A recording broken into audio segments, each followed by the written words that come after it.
किसी घने जंगल में एक विशाल पेड़ था। उस पेड़ पर दो समुंदर पक्षी चिड़ा और चिड़िया अपना घोंसला बनाकर रहते थे। वो दोनों बड़े ही हंसी खुशी से रहते थे।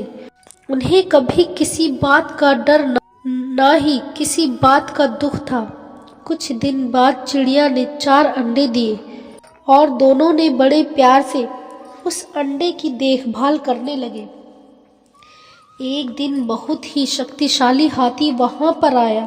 उसने बिना ही किसी कारण पेड़ में धक्के मारने लगा और अपने सूंड से पेड़ की डालियों को भी हिलाने लगा और तोड़ने लगा।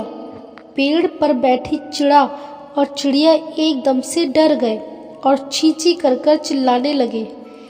लेकिन हाथी ने उस चिड़िया की आवाज़ बिल्कुल नहीं सुनी और जिस पेड़ की डाली पर घोंसला बना हुआ था उस डाली को भी उसने तोड़ दिया और सारे अंडे नीचे गिरकर टूट गए।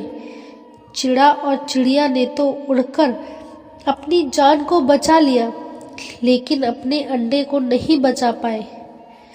अंडे के टूट जाने से चिड़ा और चिड़िया बहुत रोने लगे। फिर चिड़ा ने कहा, हमारे रोने से क्या होगा, अब तो सारे अंडे टूट गए। अब हम कितना भी रोएंगे तो हमारे बच्चे जीवित नहीं होंगे। चिड़िया बोली, यह तो मैं भी जानती हूँ कि वह जिंदा नहीं हो सकते। मैं अपने दिल को शांत कैसे करूँ। उस दुष्ट हाथी ने बिना कोई कारण ही हमारे बच्चों को मार दिया। हम लोग ने उसका क्या बिगाड़ा था जो इतने बेरहमी से मेरे बच्चे को मार दिया। जब तक उस दुष्ट हाथी से मैं इसका बदला नहीं ले लेती तब तक मेरे दिल को शांति नहीं मिलेगी। चिड़िया की बात सुनकर चिड़ा और भी दुखी हो गया और बोला, हम उस शक्तिशाली हाथी का क्या बिगाड़ सकते हैं। और दोनों फिर से रोने लगे। उसी पेड़ पर बैठा एक कौवा इन दोनों की सारी बातें सुन रहा था। उसने पास आकर बोला, दोस्तों, मैंने तुम लोगों की सारी बातें सुन ली हैं। मैं तुम्हारा दोस्त भी हूँ और एक पड़ोसी भी, इसलिए मैं मदद करने के लिए तैयार हूँ। हाँ, मैं मानता हूँ कि हाथी हम लोगों से बहुत शक्तिशाली है, लेकिन एकता में बल की शक्ति बहुत ज़्यादा होती है। मेरे दोस्त, जब हम सब साथ मिलकर बदला लेंगे तो वो हाथी भी हम लोग का कुछ नहीं बिगाड़ पाएगा। और एक मक्खी भी मेरी दोस्त है, वो भी इसी पेड़ पर रहती है। हम तीनों मिलकर इस दुष्ट हाथी का विनाश का रास्ता खोज सकते हैं। चिड़ा ने कहा, मेरी दोस्ती एक मेंढक से है, मैं उसे भी बुला लेता हूँ। कुछ ही देर में सभी इकट्ठे हो गए।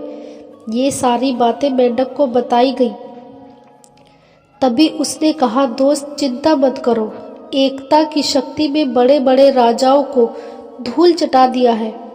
शक्तिशाली इंसान के सर काट डाले हैं, तो यह हाथी तो कुछ भी नहीं है। सब मिलकर हाथी को मारने के लिए एक अच्छा सा उपाय निकाल लिया। दूसरे दिन हाथी भोजन करके जंगल में आराम कर रहा था। तभी मक्खी उसके कानों पर बैठकर गुनगुनाने लगी। उसकी मीठी आवाज सुनकर हाथी सो गया, तो कौवे ने उसके सर पर बैठकर उसके दोनों आंखें फोड़ दी। हाथी दर्द के मारे जंगल में इधर उधर कूदने और झटपटाने लगा और उधर मेंढक ने अपने और दोस्तों के साथ एक खाई के किनारे जाकर चलने लगा। हाथी झटपटाते हुए उस खाई के पास पहुंचा। मेंढक की आवाज़ सुनकर उसने सोचा कि इधर कोई तालाब है और मेंढक भी चिल्ला रहा है। इसी में कूद जाता हूँ, मेरी आँखों को आराम मिलेगा। और वह खाई में कूद गया और मर गया। चिड़ा और चिड़ियों को हाथी से बदला लेकर शांति मिल गई और अपने सभी दोस्तों को धन्यवाद दिया और फिर से अपने सुखी जीवन जीने लगे। दोस्तों, इस कहानी से हमें यह शिक्षा मिलती है कि कार्य कितना भी बड़ा या कठिन क्यों ना हो, अगर हम सब साथ मिलकर उस कार्य को करेंगे तो कार्य जरूर पूरा होगा।